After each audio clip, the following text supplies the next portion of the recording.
الحمدللہ رب العالمین والصلاة والسلام علی حبیبہ محمد وآلہ وصحبہ اجمعین اما بعد فاعوذ باللہ من الشیطان الرجیم بسم اللہ الرحمن الرحیم قال اللہ تعالی فی القرآن الکریم والفرقان الحمید وجیء یومئذ بجہنم یومئذ یتذکر الانسان وأنى له الذکریٰ اللهم سبحانك لا علم لنا إلا ما علمتنا إنك أنت العليم الحكيم مولاي صل وسلم دائما أبدا على حبيبك من زانت به الأسر. انتہائی قابل احترام معزز خواتین و حضرات، السلام علیکم ورحمۃ اللہ. میں نے آپ کے سامنے سورہ فجر سے تلاوت کرنے کی سعادت حاصل کی ہے. قرآن کریم اللہ جل شانہ کا کلام ہے. ہمیں آشنائی تخلیق کے مقاصد، نتائج، ایک ایک پہلو اور ایک ایک ضرورت کی تکمیل کا سبب ہے. شام کو مغرب کی نماز میں امام صاحب تلاوت فرما رہے تھے تو اسی آیہ کریمہ سے انہوں نے تلاوت شروع کی، غالباً پہلی رکعت میں. تو خیال آیا کسی آیہ کریمہ پر گزارشات احباب سے پیش کرتا ہوں. انسانی مزاج ہے کہ جزا و سزا کا احساس اسے معمولات زندگی میں بہتر کارکردگی کی طرف مائل کرتا ہے. اور یہاں جو حصہ بیان کیا جا رہا ہے یہ روز محشر کا احوال ہے، اور اس سے آگے متصل آیات مزید اس موضوع پر وضاحت بیان فرماتی ہیں. ہمارے یہ اجتماعات، ہماری یہ میٹنگز جس کا ایجنڈا میں ابھی دیکھ رہا تھا، آپ احباب کا آنا، احباب کی خدمات پر مامور احباب کا ہونا، ایک مربوط نظام کے تحت ذکر اللہ کا سیکھنا سکھانا، اس سارے کا مقصد ہے چونکہ کارگاہ حیات میں اللہ رب العالمین نے کوئی شے بے مقصد پیدا نہیں فرمائی. اس کے مقصد تخلیق سے آشنائی ہو نہ ہو، وہ جو تخلیق ہے وہ اپنے مقصد کو تخلیق ہے اور ایک مربوط نظام ہے. انسان کی عظمت ہے کہ اپنی ان حالات سے آشنائی لے کر اپنے آپ کو عمل پیرا کرے ان اصولوں پر جو اللہ رب العالمین نے پسند فرمائے. وگرنہ جب یہ ان اصولوں اور ان قواعد سے ہٹتا ہے تو پھر اس کے نزدیک شاید پوری حیات ہی فضول ہو اور بیکار ہو. لیکن نابینا کہے کہ روشنی نہیں ہے،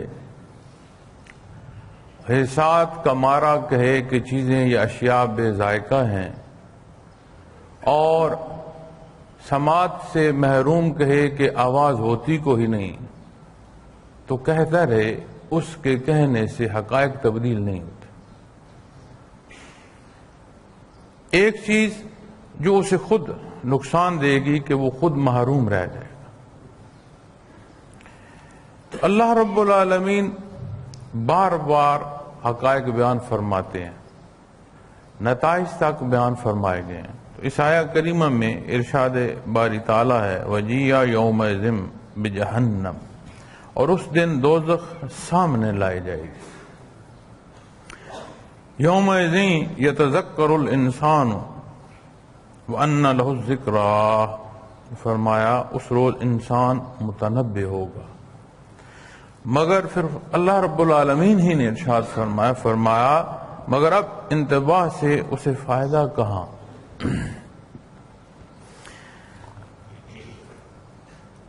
دوزخ وہ ٹھکانہ ہے جس کے رہائشی وہ لوگ ہوں گے جنہوں نے زندگی اپنی پسند سے گزاری ہوگی، جنہوں نے اپنی اس حیات اور اپنی اس فرصت میں اپنی عقل، اپنی دانش کو اس نہج پر استعمال کیا ہوگا جو شاید ان کے نزدیک عقل و دانش کی باتیں ہوں. یہ جو لوگ دین کی باتیں کرتے ہیں یہ تو پرانی باتیں ہیں، یہ اس دور کی باتیں ہیں جب دنیا میں یا حیات میں اتنی تیزی نہیں تھی، ضروریات سادہ تھیں، وسائل کم تھے، تو ایک اصول تھا. تو کیا یہ وہ الفاظ نہیں ہیں جو آج ہمیں سننے کو ملتے ہیں، ہمیں دیکھنے کو ملتے ہیں کہ لوگ بول رہے ہیں اور لکھے ہوئے ہمیں پڑھنے کو ملتے ہیں؟ اور معاشرے وہ جو اسلام کے نام پر ممالک قائم ہوئے، جیسے ہمارا ملک قائم ہوا، معاشرے وہ جن میں مسلمان بستے ہیں، وہاں جب یہ باتیں آتی ہیں اور یہ گفتگو ہوتی ہے تو انتہائی تکلیف دہ ہوتی ہے. چونکہ اسلامی معاشرہ تو وہ معاشرہ ہے جس نے غیر مسلموں تک حقائق پہنچانے ہیں، ان کی رہنمائی کا سبب کرنا ہے، اور اپنے اندر اتنی انحطاط آ جائے کہ خود معترض ہو دین اسلام پر، تو پھر دکھ کی بات نہیں تو اور اس موقع کو بندہ کیا کہہ سکتا. اور ہمیں نبی کریم صلی اللہ علیہ وسلم نے ایک ایک حصہ جو ہماری ضرورت سے ہے اس سے اللہ رب العالمین نے آپ صلی اللہ علیہ وسلم کو وسیلہ بنایا. اور آج ہم کوئی موقع، کوئی بات، کوئی حیات کا پہلو اس کے بارے میں یہ نہیں کہہ سکتے کہ اس کا کوئی ایک حصہ، کوئی معمولی سا نقطہ جو ہے اس میں بھی تشنگی محسوس ہو رہی. ایسا نہیں. بات ان پہلوؤں کی ہے جو ہماری طرف ہے، بات اس مزاج کی ہے جو ہم نے اپنا سنوار لیا ہے یا بگاڑ لیا ہے، بات اس پہلو کی آئی. پر جب بات آتی ہے کہ اس دن دوزخ سامنے لائے جائے گی تو بے شک اللہ رب العالمین کا وعدہ سچ ہو. نبی کریم صلی اللہ علیہ وسلم غزوہ بدر کے دوسرے روز جب ایک گڑھے میں کفار کو اور ابو جہل کو اپنے ہمرکاب دوستوں کے ساتھ دفن کیا گیا تو وہاں کھڑے ہو کر آپ نے یہ سوال پوچھا تھا اور انہیں مخاطب کیا تھا. چونکہ آپ صلی اللہ علیہ وسلم مکہ مکرمہ میں جو بات بیان فرماتے، جو حق ارشاد فرماتے، نہ صرف وہ اس کا انکار کرتے بلکہ شدت مخالفت میں جہاں تک جو ہو سکتا تھا، جو بن سکتا تھا، وہ بھی کرتے چلے جاتے تھے. تو اس روز نبی کریم صلی اللہ علیہ وسلم کا ارشاد عالی کا جو مفہوم ہے وہ یہ ہے کہ کیا آج تم نے اللہ کا وعدہ سچ پایا یا نہیں پایا. اور اس گڑھے پر کھڑے ہو کر آپ نے سوال فرمایا تھا.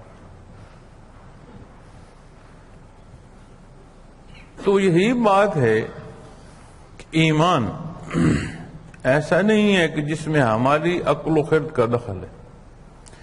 منوعاً غیر مشروط اتباع محمد الرسول اللہ صلی اللہ علیہ وسلم وہ حصہ ہے جو ایمان کا ماحصل ہے. اگر یہ ماحصل نہیں ہے تو پھر کھنگالنے کی ضرورت ہے کہ اس کیفیت میں جو ایمان کے حصے کیا ہے اس میں کہیں میں نے اپنا تو حصہ نہیں ڈال دیا، اپنی پسند و ناپسند کا تو دخل اس میں نہیں. تو اللہ رب العالمین احسان فرمائیں، اپنی حفاظت میں رکھیں. دنیا دیکھنے سے اس پر موقف آئے گا.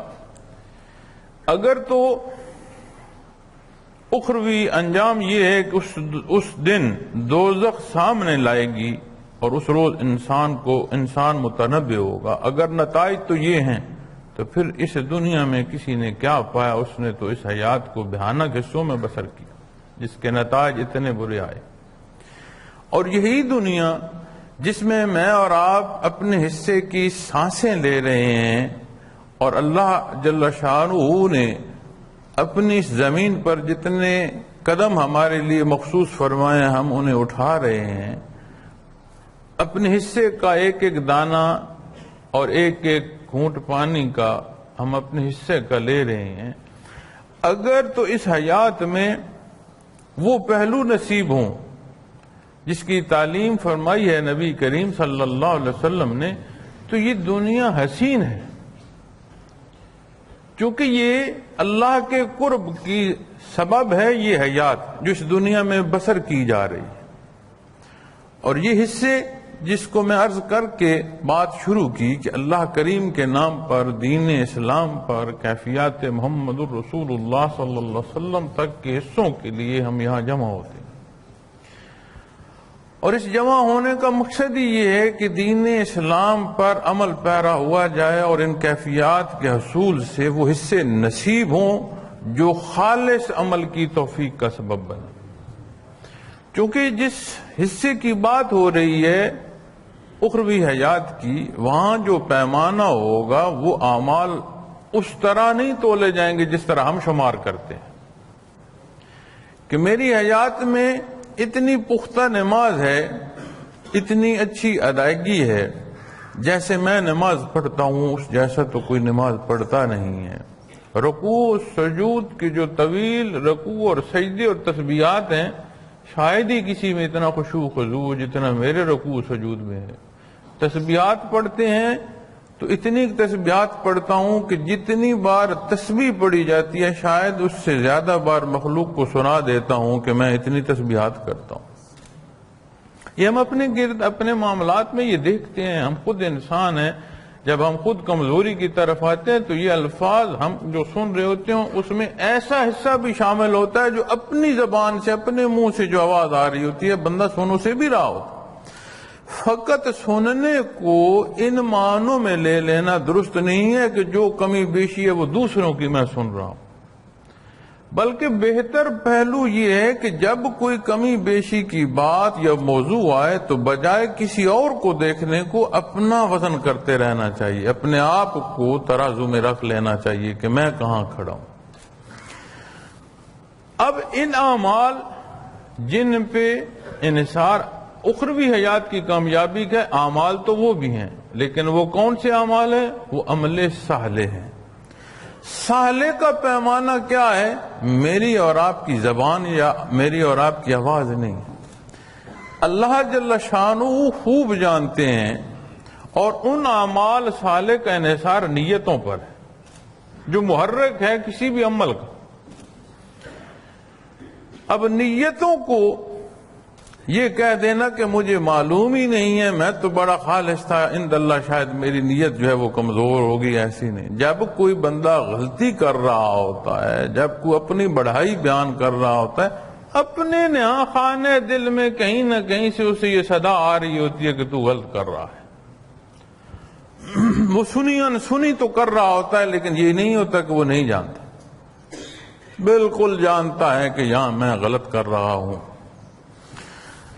اللہ رب العالمین مہربانی فرمائیں، احسان فرمائیں کہ مشائخ اعظام نے ہماری تربیت کا جو نظام یہ مرتب فرمایا، ہمیں اللہ رب العالمین جس مقصد کے لیے یہ نظام مرتب کیا گیا، یہ مرکز بنایا گیا، اور یہ جو تسلسل اللہ کریم نے کیفیات محمد رسول اللہ صلی اللہ علیہ وسلم کا جاری و ساری فرما رکھا ہے، اس سے ہم جیسے کمزوروں کو منسلک فرمایا۔ اللہ ہمیں واقعتاً اور حقیقتاً اس پر محنت کی اور اس پر خالص نیت سے عمل کی توفیق دیے رکھے۔ اسی لیے اکثر میں اب آپ سے یہ بات عرض کرتا ہوں کہ جب آپ مقصد دین لے کر آئے ہیں، مقصد جو ہے وہ ذکر اذکار لے کر آئے ہیں، تو اس سفر کو، اس رہائش کو، اس وقت کو عمومی نہ جانیا، اسے نفلی معتکف کی حیثیت سے بسر کیا کریں۔ اور جب نفلی معتکف کی حیثیت سے وقت بسر کریں گے تو آپ اپنے الفاظ کا بھی خیال رکھیں گے کہ کوئی فضول بات ضروری نہیں ہے کہ وہ زائد ہو کسی سے، لیکن عمومی گفتگو کی بھی کیا ضرورت ہے۔ بندہ جو طاقت صرف کرنی ہے اس وقت میں وہ اس حصے میں صرف ہو جو اللہ کے حکم کے تابع ہو، جو دین اسلام کی بات ہو، سیکھنے سکھانے پر صرف ہو۔ اپنے لطائف کی مضبوطی اور مراقبات کی جو راسخ پن ہے اس پر صرف ہو، تو جو نتائج بیان کیے جا رہے ہیں اس دن دوزخ سامنے لائی جائے گی۔ ایمان مضبوط جو ہے اس دن سے پہلے اس حقیقت کو نہ دیکھتے ہوئے بھی انسان پر اس طرح عیاں کر دیتا ہے کہ جیسے اس نے دیکھ لیا۔ کیوں مانا؟ اس حقیقت سے کیسے آشنائی ہوئی؟ محمد الرسول اللہ صلی اللہ علیہ وسلم جو ہمارے کلمے کا دوسرا حصہ ہے، جہاں سے ایک ایک حصے پر آشنائی نصیب ہو رہی۔ اللہ کریم کا احسان، اس کی برگزیدہ ہستیاں، حضرت علی کرم وجہ الکریم کا ارشاد ہے کہ آج مفہوم عالی ہے کہ آج ابھی اگر قیامت قائم ہو جائے تو مجھے ذرا بھر بھی کوئی حیرانگی نہیں ہوگی کہ یہ کیا ہو گیا، یہ کیا ماجرا پیش آ گیا، اس لیے کہ جو کچھ نبی کریم صلی اللہ علیہ وسلم نے بیان فرمایا اسی کے مطابق تو ہوا۔ تو آپ کے ارشاد پر اتنا کامل اور اتنا مضبوط ایمان کہ آج قیامت قائم ہو جائے تو حیرانگی نہیں ہوگی۔ تو دین سارے کا سارا وہی ہے، ایک ایک حصہ وہی ہے، بات ہماری طرف کی آتی ہے، کمی اس طرف سے نہیں ہے۔ بے شک یہ حقیقت ہے کہ انعطاف ہے اور عظمتیں خیر القرون کی طرف ہیں، اور خیر القرون میں وہ قرن جس میں خود نبی کریم صلی اللہ علیہ وسلم جلوہ افروز تھے وہ تمام زمانوں سے افضل ہے۔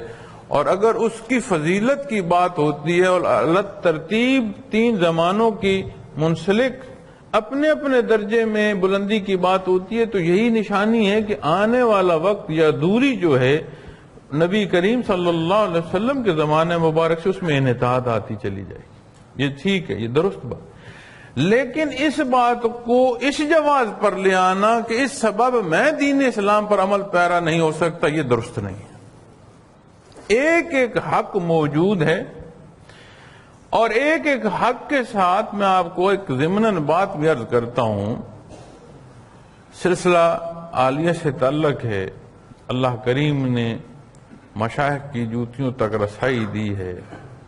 جتنی یہاں آپ کی آمد ہوتی ہے، جتنی نشست ہوتی ہے، جتنی یہاں سے آپ کے روبرو گفتگو کرنے کا موقع نصیب ہوتا ہے، تمام پہلیوں میں ایک حصہ مقدم ہوتا ہے، وہ ہے کیفیات محمد رسول اللہ صلی اللہ علیہ وسلم۔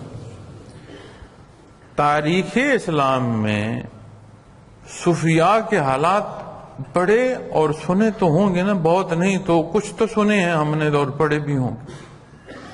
جن لطائف و مراقبات کی بات کرتے ہو، ان کے حاملین کی کبھی حیات پڑھی؟ کتنے صالح تھے، کتنے نیک تھے، اور ان کی حیات میں کتنا مجاہدہ تھا۔ اس کمی اور اس انعطاف کے ساتھ اللہ رب العالمین نے اپنی رحمتیں اتنی عام کر دی ہیں کہ ہم جیسے خطا کار بھی بالا منازل کی باتیں کر رہے ہوتے۔ اللہ جل شانہ کی ذات تو وہی ہے، خلق بھی کے حصہ جو بشریت کا ہے وہ بھی تو یہی ہے، امتحان بھی تو یہی کلام ذاتی ہے جس پر انحصار ہے اخروی زندگی کا، جس سے متعلق بیان فرمایا جا رہا ہے کہ اس روز دوزخ سامنے لائی جائے گی۔ تو اس کی خبر کا کوئی انکار کسی زمانے کا بندہ کر سکتا؟ کسی پہلو میں، کسی جگہ، کسی وقت میں کوئی یہ نہیں کہہ سکے گا روز معاشر تک کہ مجھ تک حق نہیں پہنچا۔ اللہ رب العالمین نے اتنا عظیم سبب بنایا بعثت محمد الرسول اللہ صلی اللہ علیہ وسلم۔ مجھ سے سوالات میں کسی نے سوال یہ بھی بھیجا کہ آپ جب بات کرتے ہیں آپ بات اللہ کی کرتے ہیں، آپ نبی کریم صلی اللہ علیہ وسلم کی ذات اقدس اور آپ کے رفقا پر بات کیوں نہیں کرتے؟ میں نے کہا مجھے نہیں معلوم آپ نے کس بیان کا کون سا حصہ دیکھا ہے۔ یہ ممکن ہے کہ نبی کریم صلی اللہ علیہ وسلم کو جانے بنا کو اللہ جل شانہ کو جان سکتا ہے؟ ذاتی نام ہے اللہ، کون ہے جو معیت محمد رسول اللہ صلی اللہ علیہ وسلم کے حاملین زمانے کی ہستیوں کو بیچ میں سے ہٹا دے اور کہے کہ مجھے اس نام نامی سے بھی شناس چاہیے؟ میں نے کہا میاں کوئی بات جگہ سنی ایسی ہے، کوئی ایک حصہ سنے، پورے بیانات سنا کرو۔ اور اس کا احسان ہے ہم پر کہ یہ جو اجماع امت ہے ہم تک حق پہنچانے کا سبب اس نے فرمایا، اور ہم تک اجماع امت دین حق پہنچانے کا سبب بنا، تو کیا روز معاشر تک یہ تسلسل نہیں رہے گا؟ تو یہ حق بھی موجود ہوگا اور شناسائی کے اور پہنچنے کے ذرائع بھی موجود ہوں گے، دونوں پہلو موجود ہوں گے۔ اللہ کریم مہربانی فرمانے والے ہیں، رحم فرمانے والے ہیں، کریم ہیں۔ ہم جیسے خطا کاروں کو جب ہم اپنے آپ کو دیکھتے ہیں، اپنے معمولات کو دیکھتے ہیں، اپنے مجاہدوں کو دیکھتے ہیں، دنیا کی ادنا سی نوکری کے لیے کو آپ اگر اپنی کوالیفیکیشن دیکھیں اور امتحانات اور ان کے نتائج اور اس زیر و بم کو دیکھیں تو بندہ حیران ہو جاتا ہے۔ تو اس کا کرم ہے کہ اپنی رضا اور قرب کے لیے وہ عطا فرما رہا ہے، اور اتنا عطا فرما رہا ہے میں پورے دعوے کے ساتھ یہ کہہ سکتا ہوں کہ اس کے مقابل ہماری جو محنت ہے وہ اس کے مقابل ایک نقطے کے برابر بھی نہیں آتی جو اس کی عطائیں۔ الحمدللہ الحمدللہ۔ تو بات اس تعلق کی ہے جو بحیثیت امتی نبی کریم صلی اللہ علیہ وسلم سے استوار کرنا، اور اس تعلق میں کتنی مضبوطی ہے، چونکہ یہ ایمان بالغیب کا حصہ ہے۔ روز معاشر کا قیام، جنت اور دوزخ، یہ وہ حصے ہیں جو ایمان بالغیب کے حصوں میں سے آتے ہیں۔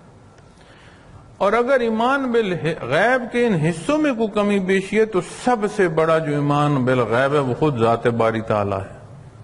پھر کہنے کو تو بندگی ہے، حقیقت میں یہ بھی ڈھونڈنا پڑے گا کہ اس بندگی میں بھی کوئی حقیقت ہے یا نہیں ہے۔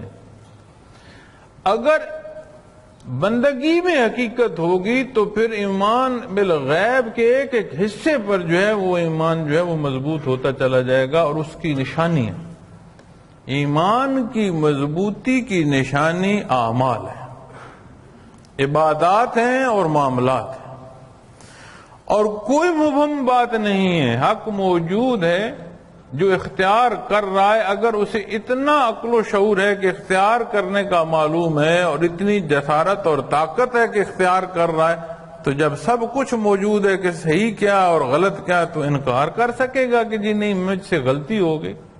یہ ہم یہاں کی عدالتوں میں کہہ سکتے ہیں کہ جہاں نظام بھی ایسا ہے کہ نام اسلام کا، نظام کفر کا، جہاں گواہیاں جو وہ غلطی پر لی جاتی ہیں، معلوم ہوتا ہے گواہی دینے والے کو بھی، گواہی لینے والوں کو بھی یہ جھوٹ بولا جا رہا ہے، چہ جائے کہ سچ کو ثابت کرنا ہو تب بھی جھوٹ کی ضرورت ہوتی ہے، لیکن پہلے حلف اٹھا رہے ہوتے۔ تو یہ عدالتیں ہماری ہیں، جب عدالت آئے گی نا رب العالمین کی تو وہاں حقائق خود بولیں گے، وہاں کوئی پابندی نہیں رہے گی کہ شہادتی ہے کہ نہیں ہے۔ حصے وجود انسانی کے معاملات ہر شے خود شہادتیں دینا شروع کر دے گی، اور سب سے بڑا شاہد تو خود رب العالمین کی ذات۔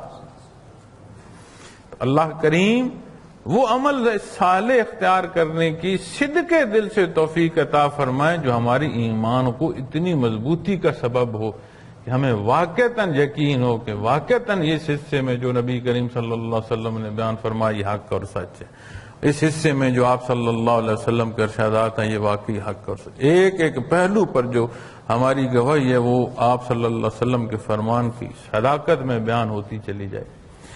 لیکن میں نے عرض کیا کہ تولہ اعمال کو جائے گا، اعمال تو اختیار کرنے ہیں، اعمال کی تول جب آئے گی تو نیت پر آئے گی۔ تو یہ کیفیات محمد الرسول اللہ صلی اللہ علیہ وسلم کا بحر وہ حصہ ہے جو اس نازک پہلو پر کام آتا ہے۔ اور جب فرمایا جاتا ہے یومئذ یتذکر الانسان، اس روز انسان متنبہ ہوگا، جو انکار کرے گا اسے تنبیہ تو اس دن ملے۔ ہمیں تو ہر ایک کو تو تنبیہ یہاں کی گئی ہے، یہاں کی تنبیہ معاملات کو اختیار کرنے میں ثابت ہو رہی ہے کہ جس کا جو عمل ہے اس کو دیکھ کر سمجھ آ جاتی ہے کہ ہاں یہ متنبہ ہے یا نہیں ہے۔ تنبیہ کا اثر اس پر ہوا ہے یا نہیں ہوا؟ اور اللہ رب العالمین ارشاد فرماتے ہیں ان لہ الذکریٰ، مگر اب اس انتباہ سے اسے فائدہ کہاں؟ جو کچھ ہونا تھا وہ تو ہو چکا، یہ تو نتائج ہے۔ عمل کا وقت تو گزر گیا، فرصت گزر گئی، امتحان گاہ تو گزر گیا، اب تو یہ نتائج۔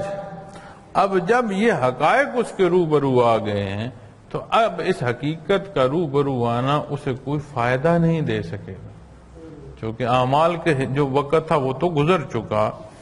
تو ضرورت اس بات کی ہے کہ اتنا مضبوط ذکر کریں، اتنی مضبوط محنت کریں کہ یہ جو کیفیات محمد رسول اللہ صلی اللہ علیہ وسلم اس کا بحر جب قلوب میں موجزن ہوتا ہے تو تعلیمات محمد رسول اللہ صلی اللہ علیہ وسلم کی وہ سمجھ اور اس پر وہ خالص نیت جو عمل صالح اختیار کرنے کا سبب بنتی چلی جاتی ہے، نصیب ہوتی ہے۔ اور یہ وہ عمل ہے جسے تسلسل درکار ہے حیات کے ساتھ۔ یہ تسلسل اس روز رکے گا جس روز یہ زندگی میں انقطاع آ جائے گا اور یہاں سے روانگی آ جائے گی۔ اور اگر یہ حیات ہے اور اس میں بار محسوس ہو رہا ہے عبادات، تو پھر بھی دیکھنے کی ضرورت ہے، کمی ہماری طرف ہوگی، چونکہ دین اسلام دین فطرت ہے، تمام فطری تقاضوں کو پورا فرماتا ہے، احاطہ فرماتا ہے۔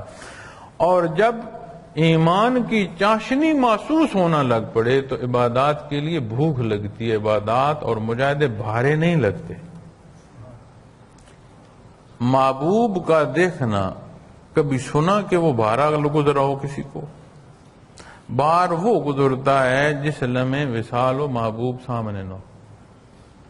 بندگی کی حقیقت اور اس چاشنی کا نصیب ہونا عبادات کا انتظار رہے گا کہ اب نماز پڑھ لی ہے، اگلی نماز کی تیاری میں ہوں گے، اس امید پر ہوں گے کہ مجھے وہ وقت بھی نصیب ہو جائے کہ میں اس کا ادا کر لوں۔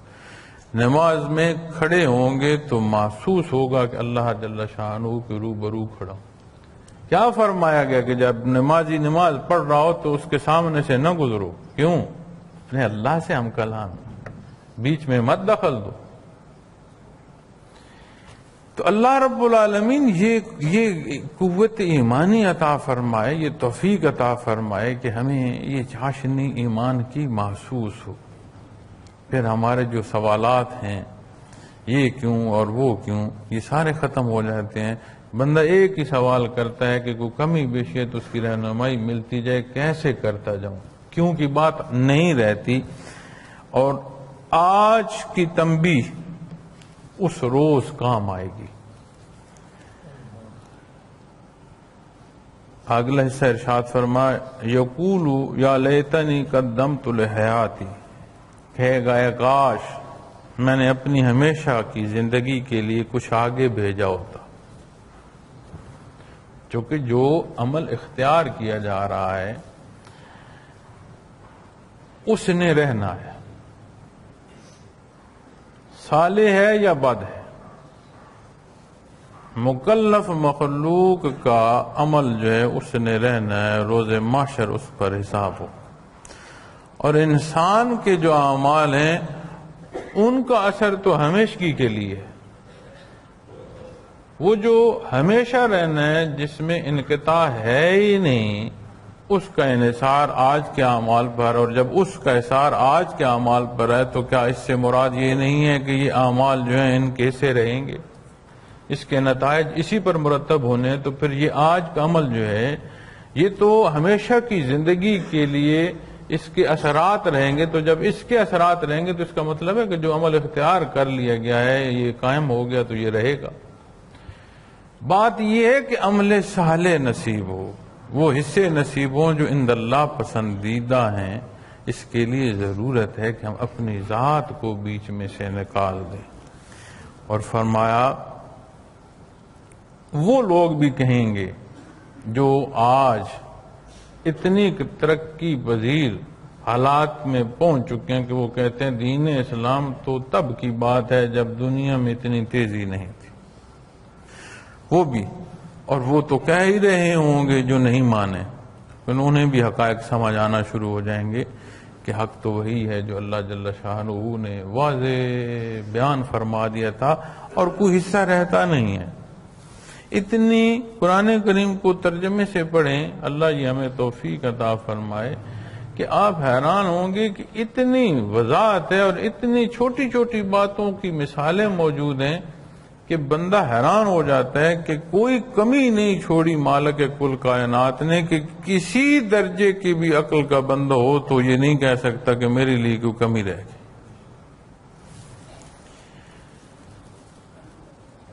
تو آگے بھیجنا، پھر بات وہی آ گئی نا جس بات پر میں عرض کر رہا تھا کہ عمل صالح، تو اعمال تو اختیار کیے ہوں گے، نتائج ان کو بھی وہاں مل رہے ہوں گے، لیکن جو بات وہ کر رہے ہیں وہ بات وہ ہے کہ اپنی ہمیشہ کی زندگی کے لیے کچھ آگے بھیجا ہوتا، یعنی وہ کچھ بھیجا ہوتا جس سے آج فائدہ حاصل ہوتا۔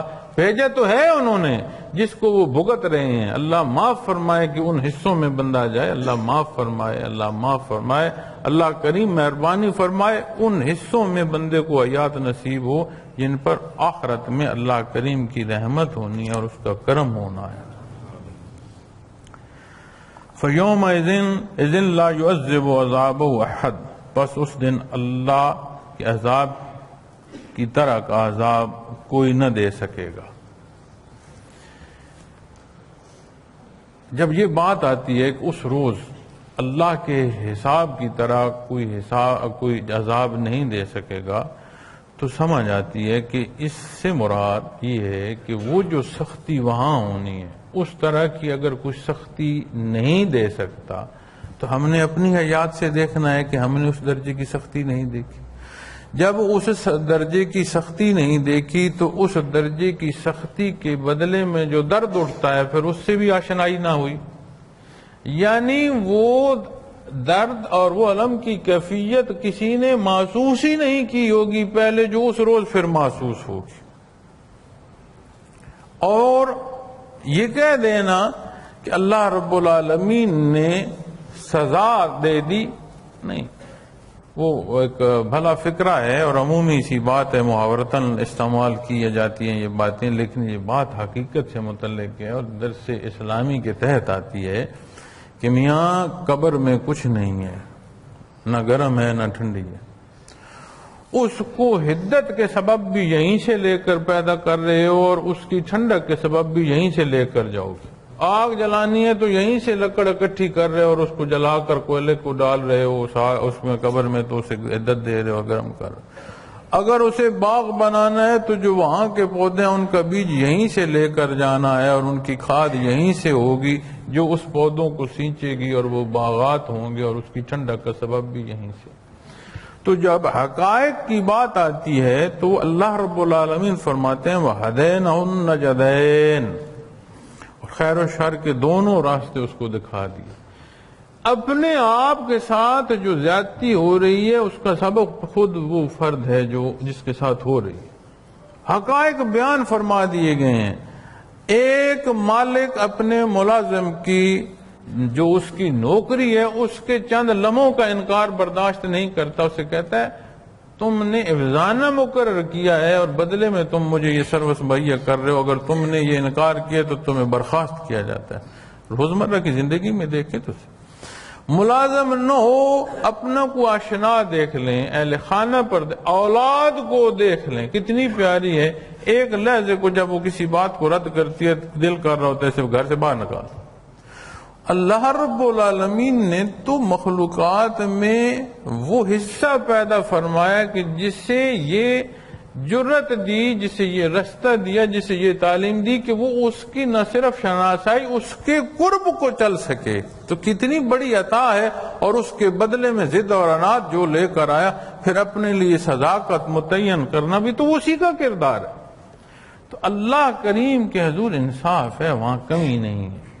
اور اس روز بھی جب بات آتی ہے تو بات یہی مانگنی چاہیے، نہیں کہ بار الہ میرے ساتھ انصاف ہو، انصاف ہو تو اس ترازو پر ہم تول نہیں سکتے۔ اس روز بھی اس کی رحمت ہی مانگی جائے گی، چونکہ بخشش کے لیے اعمال کافی نہیں۔ اعمال سے بندہ شکرانے کی کیفیت سے نہیں نکل پایا تو بخشش کہاں سے جا کر ڈھونڈے گا؟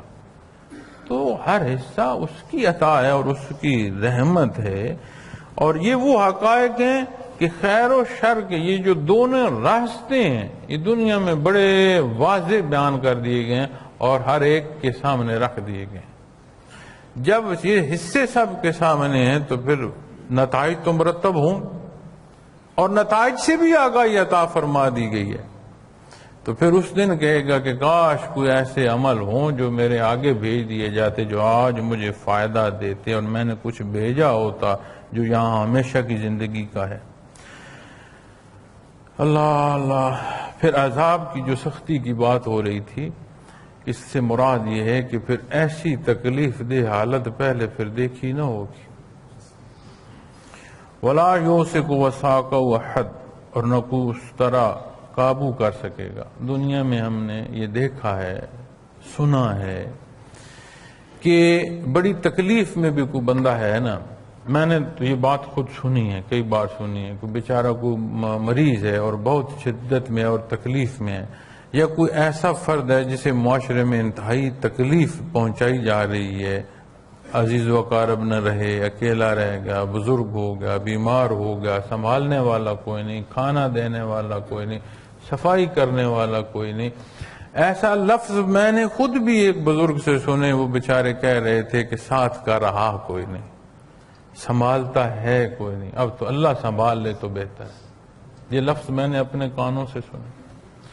تو جب ایسی تکلیف دہ صورت میں ہم دیکھتے ہیں کہ کوئی بندہ فوت ہو جائے تو ہم کہتے ہیں چلو اللہ پاک اسے بخش دے، اس کی جان چھوٹ گئی، یعنی تکلیف سے موت نے جان چھڑا دی۔ یہ الگ بات ہے کہ موت کی تلخی کیا ہے اور وہ حقیقتیں کیا ہیں، یہ الگ موضوع ہے، لیکن یہ دنیا میں یہ بھی بات، عذاب الہی میں اس روز جو جس طرح گرفت آئے گی، اس روز پھر موت بھی نہیں ہوگی کہ اس سے آزادی بندہ کہے کہ ہاں اس تکلیف سے آزادی مل گئی، اس روز تو موت بھی قیامت کے دن جو ہے وہ بھی مار دی جائے گی، ختم کر دی جائے گی، تو وہاں سے کوئی نہیں ہٹ سکے گا۔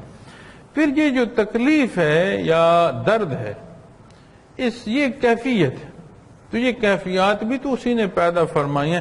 اگر ایک خوشا کسی پھل کا کھاتے ہوئے جنتی کو لذت محسوس ہوئی اور اسی سے دوسرا نوالا جو اسے نصیب ہوا تو اس میں مزید لذت ہے، تو جو تکلیف ہے چونکہ لذت بھی تو اسی کی پیدا کی ہوئی ہے، اس ایک جنس میں لذت بھی بڑھتی چلی جا رہی ہے، جو محسوس کر رہا ہے اس کے محسوس ہونے کی کیفیت بھی بڑھتی چلی جا رہی ہے۔ تو درد کس کا پیدا کیا ہوا ہے؟ جب کسی نے اسے لیا تو جو چیز درد دے رہی ہے، جو درد محسوس ہو رہا ہے، پھر اس میں بھی تو بڑھتا چلا جائے گا۔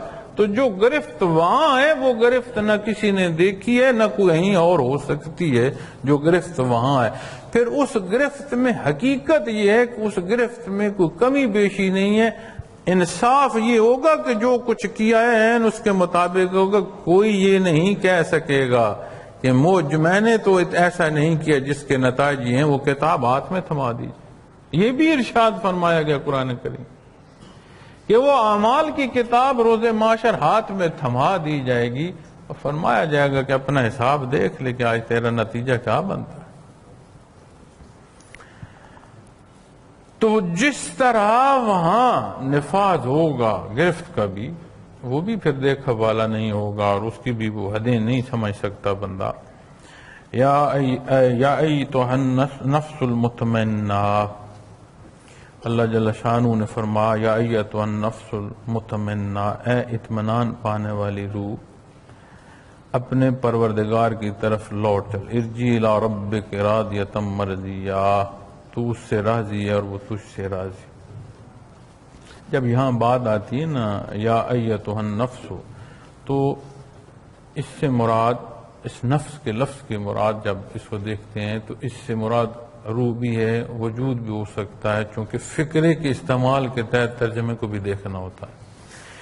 تو یہاں حضرت رحمت اللہ تعالی علیہ نے بھی جو ترجمہ تحریر فرمایا وہ فرمایا اے اطمینان پانے والی روح، اپنے پروردگار کی طرف لوٹ چل کہ تو اس سے راضی ہے اور وہ تجھ سے راضی۔ اطمینان ایک کیفیت ہے، اطمینان ایک کیفیت ہے اور نتیجے میں ہے، از خود نہیں۔ یہ کیفیت جو ہے یہ نتائج میں ہے۔ قرآن کریم بھی جب دنیا کی حیات میں بھی بیان فرماتا ہے نا کہ الا بذکر اللہ تطمئن القلوب، تو کیفیت تو بیان ہوگی لیکن نتیجے میں بیان ہوئی۔ کس نتیجے میں بیان ہوئی؟ اللہ کے ذکر میں، اللہ کی یاد کے نتائج میں بیان۔ اور اعمال جو ہیں ان کے اخروی حالات تو بیان ہیں، اور یہ جو روز معاشر میں بیان کرتا ہوا آ رہا ہوں آیات میں جو غلطیوں کے نتائج ہیں، تو اس سارے کے نتائج وہاں بھی ہیں، تو اچھائی اور برائی کے جو اثرات ہیں کیفیت پر یہاں بھی وارد ہوتے ہیں، اور جس طرح کا عمل ہوتا ہے اسی طرح کی کیفیت بنتی ہے۔ اور عمل صالح وہ حصے ہیں جو اطمینان کا سبب بنتے ہیں، اور یہ اطمینان اللہ رب العالمین نے بھی اس کے ارشاد فرمایا کہ یہ جو حیات ہے اس میں اطمینان کا سبب جو ہے وہ اللہ کا ذکر ہے، اللہ کی یاد ہے۔ اور جب اللہ کے ذکر کی بات آتی ہے تو ایسا نہیں ہے جیسے ہم یہ کہہ دیں یا اللہ تجھے سجدے کرنے والے بہت ہیں، مانتا بھی ہوں، ایک میرا سجدہ نہ ہوا تو کیا ہوا۔ یہ بات نہیں، یہ بات نہیں ہے کہ میں نے ایک دفعہ ذکر کر لیا ہے تو یہ کافی ہے۔ اس ایک دفعے کا ذکر، اس میں کتنی سانسیں لگیں، اس میں کتنا وقت صرف ہوا، کتنے لمحات لگے، اور جو یاد میں نہ گزرے کبھی پیمانہ تو کر دیکھو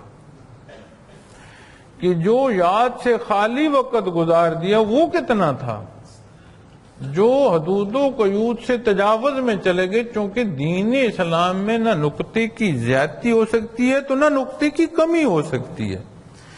این وہ حصے جو محمد رسول اللہ صلی اللہ علیہ وسلم نے بیان فرمائے وہ دین ہے، نہ ایک نقطہ زائد ہو سکتا ہے نہ ایک نقطہ کم کیا جا سکتا ہے۔ تو اطمینان کا سبب جو ہے وہ حصے ہیں جو دین اسلام پر عمل پیرا ہونا ہے۔ اور جب یہ بات آتی ہے کہ اے اطمینان پانے والی روح، نتائج پر بات ہو رہی ہے، تو جب وہاں کی بات ہو رہی گی تو اس اطمینان کے پیچھے محرک کیا ہوگا؟ عمل۔ دین اسلام پر پابندی ہوگی، جس پابندی کو یہ سمجھا جاتا ہے کہ بہت بڑا مجاہدہ آیا اور بہت بڑی تکلیف ہے، اس روز سمجھ آئے گی کہ یہ کتنی عظمت کی حامل تھی یہ پابندی۔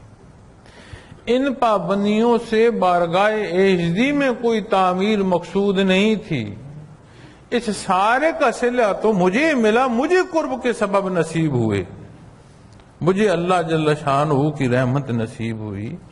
تو یہ سارے حصے وہ ہیں جو مجھے عطا ہوئے، اس سے مجھے ہی حاصل ہونا تھا۔ اس طرف تو اللہ کی ذات ہے جو ہر ایک کو عطا فرمانے والی۔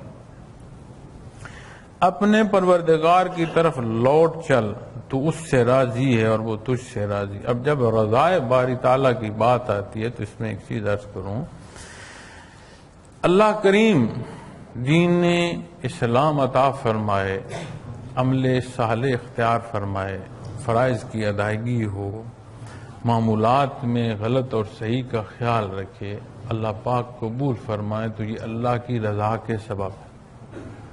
اور جس سے اللہ جل شانہ راضی ہوں اسے دنیا میں بھی اطمینان ہے، اور اخروی حیات میں بھی یہاں فرمایا کہ اپنے پروردگار یعنی جس نے تیری ساری ضروریات تجھے دی، پروردگار کی بات آئی نا، صفاتی پہلو بیان فرمائے گئے کہ جس نے وہاں تجھے ساری چیزیں دی تھی، تیری ضروریات پوری کی تھی، اس سے تو راضی ہو گیا، تو جو رضا ہے اس کی طرف لوٹ چل، تو اس سے راضی، تو وہ رضا نصیب ہو جائے گی، اور اللہ کریم کے مقربین بندے جو ہیں وہاں تک پہنچ ہوگی، جنت ہوگی، ابدالآباد حیات جو ہے اس میں خوشی ہوگی، یہ اس کا کرم اور اس کا احسان۔ اب دنیا میں جیسے میں نے پہلے عرض کیا کہ مقصد حیات، چونکہ کوئی چیز میں نے بات کی کہ کوئی چیز بغیر مقصد کے نہیں، مقصد حیات انسانی جب دیکھو گے تو اللہ جل شانہ نے اپنی عبادت کو پیدا فرمایا، اپنی عبادت کو پیدا فرمایا اور ان کیفیت سے پیدا فرمایا کہ کچھ حصے تجھے دیے، تو کیا چاہتا ہے؟ عطا ساری ہے، اس کے پاس اوزار سارے موجود ہیں، وجودی استطاعت بھی ہے اور اس کے پاس عقل و خرد بھی ہے، تفکر کی کیفیت بھی ہے، اور عمومی حیات نہیں ہے، اسے سینچا ہے قل الروح من امر ربی سے، عمومی حیات نہیں ہے، اسے سینچا ہے امر ربی سے، اب اوزار سارے کے سارے پورے کر دیے۔ اب مقصد تخلیق کیا ہے؟ اللہ جل شانہ نے فرمایا کہ میں تو ایک ایسا خزانہ، چھپا ہوا خزانہ تھا جسے کوئی جانتا نہیں تھا، کنت کنزا مخفیا، ایسا جس سے کوئی جان سکتا نہیں تھا، کسی میں یہ جرأت ہی نہیں تھی، کسی میں استطاعت ہی نہیں۔ میں نے چاہا کہ کوئی ہو جو مجھے جانے، فَأَحْبَبْتُ أَنْ أُعْرَفَ، کوئی ہو جو مجھے جانے، جو میری محبت میں تڑپے۔ فرمایا فَخَلَقْتُ الْخَلْقَ، حدیث قدسی ہے، نبی کریم صلی اللہ علیہ وسلم کا ارشاد عالی ہے کہ کوئی ہو جو میری محبت میں تڑپے، جسے میرا قرب بھی درکار ہو۔ یہ سارا کچھ حصہ اختیار کیا، اللہ کریم راضی ہوئے۔ یہ حصے وہ ہیں جو تعلیمات محمد الرسول اللہ صلی اللہ علیہ وسلم کے ہیں۔ جب بات اور نزاکت کی ڈھونڈو گے اور پہنچو گے کیفیات محمد الرسول اللہ صلی اللہ علیہ وسلم پر، پھر بات آئے گی کہ اللہ کی رضا نصیب ہوئی اور اللہ جل شانہ کے قرب کے منازل نصیب ہوئے۔ اپنے تخلیقی مقاصد اور اس کی عطاؤں کو دیکھو گے تو پھر بات اس کی رضا کی بہت بڑی ہے۔ ہم اس قابل نہیں ہیں کہ ہم اپنے اعمال پر اس کی رضا کو بھی پا سکیں، وہ تو کریم ہے، اس کی شان کریمی تو دیکھے، اس کی رضا کو پانے کے لیے اس قابل ہم نہیں ہیں۔ اس نے کیفیات محمد رسول اللہ صلی اللہ علیہ وسلم کا بہر عطا فرمایا اور ہمیں آشنائی دی کہ تو رضا سے بڑھ کر آ، میرے قرب کو آ، تجھے قرب کی منازلیں بھی عطا کرتا چلا جاؤں۔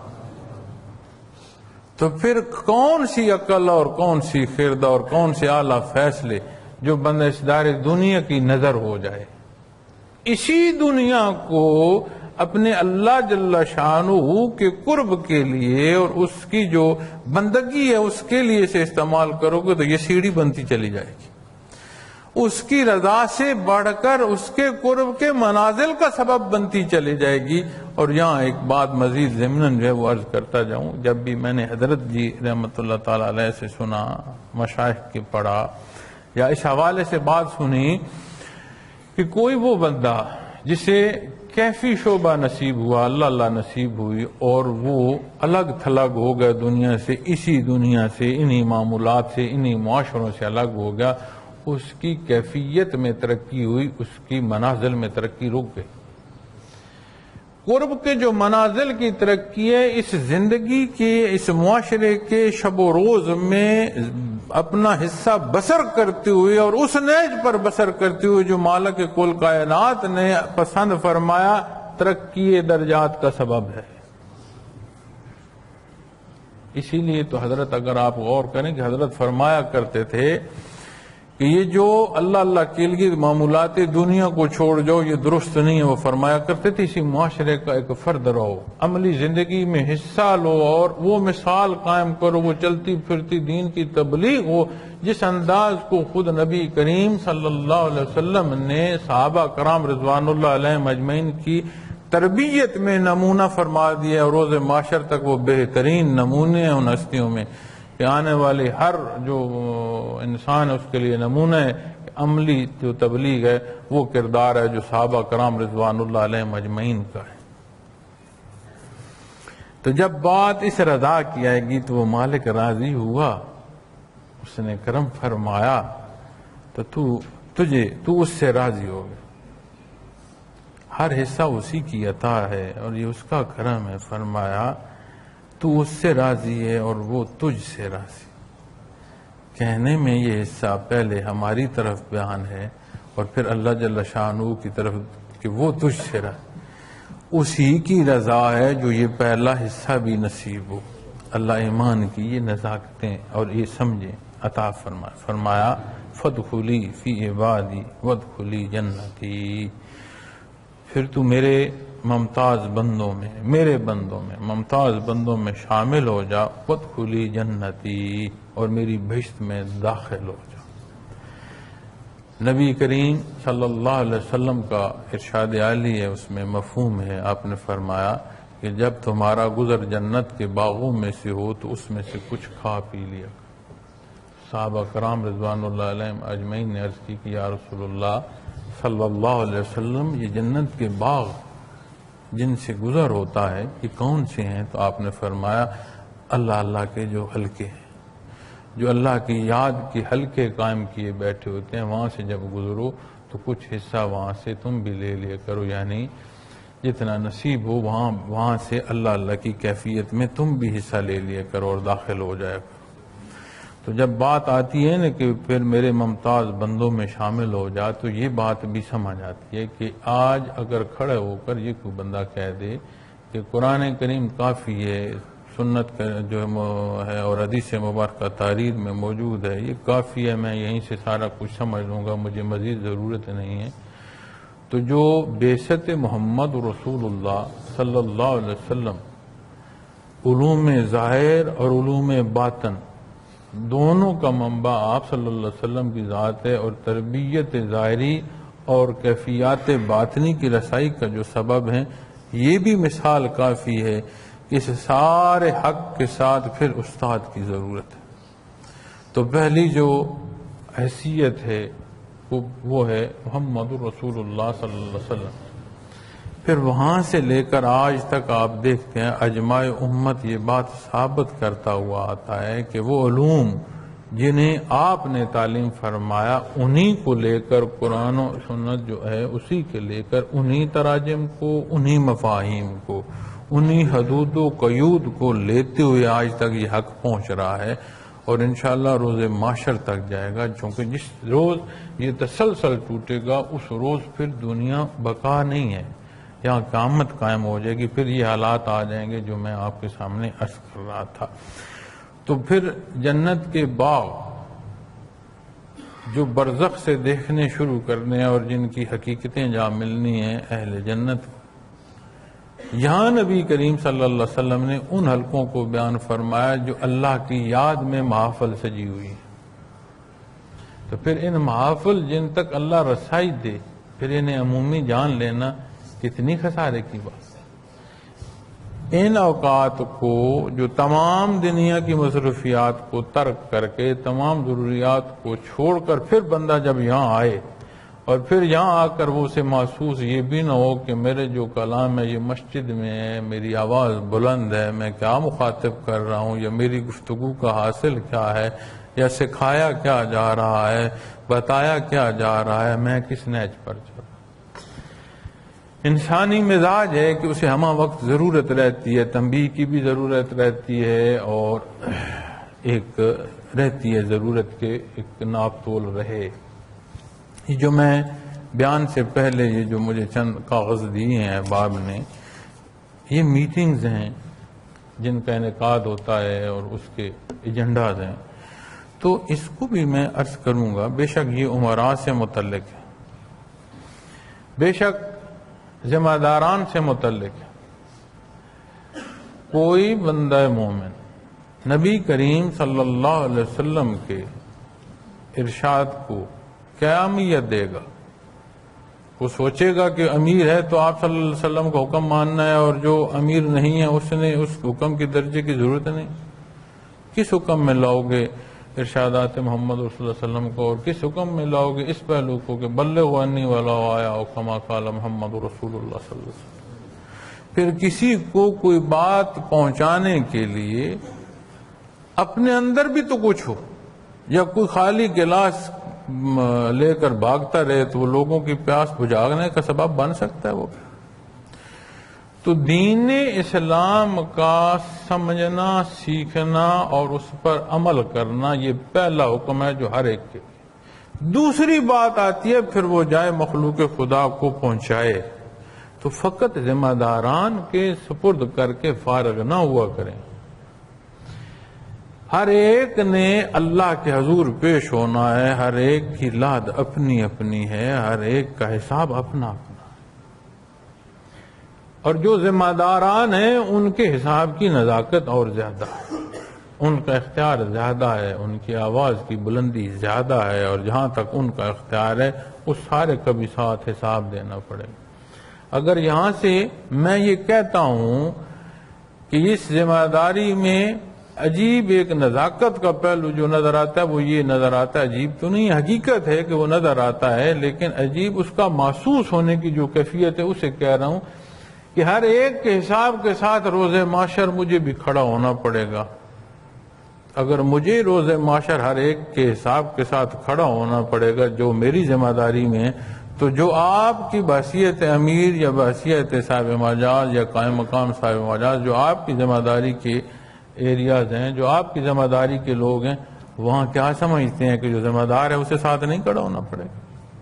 تو بڑی نزاکت ہے، ان پہلوؤں کو بڑا دھیان میں رکھا کریں، اور معلوم نہیں ہوتا چونکہ کیفیت ہے، اور کیفیات کے شعبے میں نزاکت بھی اتنی ہے۔ کیفیت نہ ایک ایسا حصہ ہے جسے دیکھا نہیں جا سکتا، محسوس تو کیا جا سکتا ہے، اسے آپ پکڑ نہیں سکتے، اٹھا نہیں سکتے، کیفیت ہے۔ وہ جتنا اعلیٰ حصہ ہے اور جتنا اس سے اللہ جل شانہ کو کرم اور احسان نصیب ہو سکتا ہے، اتنا ہی پھر امتحان بھی ہے۔ اس کی نزاکت کو دیکھا کریں۔ اور میں عرض کر آیا ہوں کہ جب غلط قدم اٹھایا جاتا ہے تو آواز آتی ہے، محسوس ہوتا ہے کہ میں غلطی کر رہا ہوں، اس وقت روک جائے، روک لیں اپنے آپ۔ کوئی کیا کہے گا؟ ساری دنیا یہ کہے تجھ جیسا کوئی نہیں اور اللہ کی رضا نصیب نہ ہو، اس کہے کو کیا کہنا، اس کی کیا ضرورت؟ اور کوئی نہ مانے اللہ راضی ہو جائے، اور کسی کے نہ ماننے سے پھر فرق کیا پڑا؟ اصل تو مقصد ہے اللہ راضی ہو جائے، وہ راضی ہو گئے، اور یقین مانے جب اللہ کی رضا کو بندہ چلتا ہے تو پھر اسباب دنیا بھی اسے رکاوٹ نہیں دیتے۔ اور ہم معمولات ذکر کی بات آتی ہے تو اس میں یہ عرض کروں گا کہ میں گزشتہ لگ بھگ 15-16 سال سے سلسلہ عالیہ کے جو پروگرامز ہیں ان میں ذمہ داری تھی، اور اتنی زیادہ ذمہ داری تھی کہ نہیں معلوم کہ آخر یہ جو 4-5 سال ہیں حضرت رحمۃ اللہ تعالیٰ کی حیات مبارک ہے کہ مجھے نہیں معلوم ہوتا تھا کہ میری رات کہاں ہے اور میرا دن کہاں ہے۔ کئی دفعہ میں نے کسی سے پوچھا بھی ہے کہ یہ زلزلہ تو نہیں ہے، اس نے کہا نہیں کچھ نہیں ہے۔ اس سفر اور اس تھکاوٹ کی وجہ سے ایسا لگتا تھا کہ زمین ہل رہی ہے۔ وجود انسانی وجود ہے نا جی، اس کی بھی ایک حد ہوتی ہے، اس کے بعد محسوس نہیں۔ اور جہاں جانا ہے ذکر کرانا ہے اور لوگوں کے ساتھ ذکر پر بات کرنی ہے، دین پر بات کرنی ہے، ذات کی بات نہیں کرنی، یا شیخ سے منسلک کرنا ہے، کیفیت پر بات کرنی ہے، باطنی شعبے پر بات، اس کے باوجود حضرت رحمۃ اللہ تعالیٰ علیہ نے مجھے 2-3 دفعہ فرمایا کہ ذکر کو اور مضبوط کیا کرو۔ میں سوچتا تھا کہ میں حضرت جی سے اجازت لوں گا کہ مجھے چند دن ایسے مل جائیں جس میں اور کوئی کام نہ کروں، چونکہ جو دفتر والے ہیں وہ بھی چھٹی لیتے ہیں، جو سروس والے ہیں وہ بھی چھٹی لیتے ہیں، جو کاروبار والے ہیں وہ بھی چھٹی لیتے ہیں، اور کچھ وقت وہ اپنے لیے صرف کرتے ہیں۔ تو یہاں جو میرا وقت بسر ہوتا تھا، جس روز میں باہر سفر کے لیے دین کی تبلیغ کے لیے باہر جا رہا ہوتا، تو جب میں جا کر جہاز میں بیٹھتا تھا تو میں محسوس کرتا تھا کہ کچھ میں نا جو ایک شدت تھی کام کی اور ایک پریشر تھا، اس میں تھوڑا سا ٹھہراؤ آ گیا۔ وہاں اتر جاتا تھا، ساتھی شاہد ہیں کہ جب لینڈ جہاز کرتا ہے اور واپس جہاز کے فلائی ہونے تک پھر ہمارا جو سرکل ہے وہ کس طرح چلتا تھا، تو وہاں پھر چل کے اس سرکل میں جب واپس جہاز میں بیٹھتا تھا تو میں کہتا تھا نہیں کچھ آرام آ گیا، تو یہاں جب اترتا تھا تو یہی معمولات تھا۔ اس کے باوجود مجھے حضرت رحمۃ اللہ تعالیٰ علیہ نے فرمایا تھا کہ بیٹا ذکر میں اور دھیان دو۔ تو میں نے آپ کے وصال کے بعد، مجھے نہیں معلوم کہ یہ دانستہ ہے یا نادانستہ، مجھے نہیں معلوم، لیکن یہ حقیقت ہے، یہ ہے مجھے جو راستہ بھی پوچھتا ہے نا، میں اسے ذکر کا کہتا ہوں اور اسے لطیفہ قلب کا کہتا ہوں۔ آپ سے بھی جو میں عرض کرنا چاہتا ہوں اور بارہا عرض کیا ہے اور بارہا عرض کرتا رہوں گا، اس کی اہمیت کو جانیے۔ اور ہم جو یہ کہتے ہیں نا کہ مصروف ہوں، وقت نہیں ملا. میں یہ کہتا ہوں کہ صدق دل سے اللہ اللہ اختیار کرنے کا ارادہ کرو، تمہیں مصروفیت جو ہے وہ فراغت دے گی. تمہیں پریشانیاں، تمہیں مصیبتیں، تمہارے مسائل کہیں گے کہ میاں یہ ہم ہٹ رہے ہیں، اور تم اللہ اللہ کرو. کمزور فیصلے ہوتے ہیں جو اللہ اللہ نہ کرنے کا سبب ہوتے ہیں، اور وہ کمزور فیصلے پھر مصیبتوں کو بڑھانے کا سبب بنتے ہیں. مصروفیات دنیا کو دیکھ کر اللہ اللہ چھوڑو گے، عبادات چھوڑو گے، مسائل، مصیبتیں اور یہ مصروفیات بڑھتی رہیں گی. اور صدق دل سے تہیہ کرو کہ میں نے اللہ اللہ کرنی ہے. یہی عوامل جو رکاوٹ کا سبب ہے میاں تمہیں وقت دیں گے کہ ہاں بھائی تو اللہ اللہ کر، ہم نہیں روک سکتے.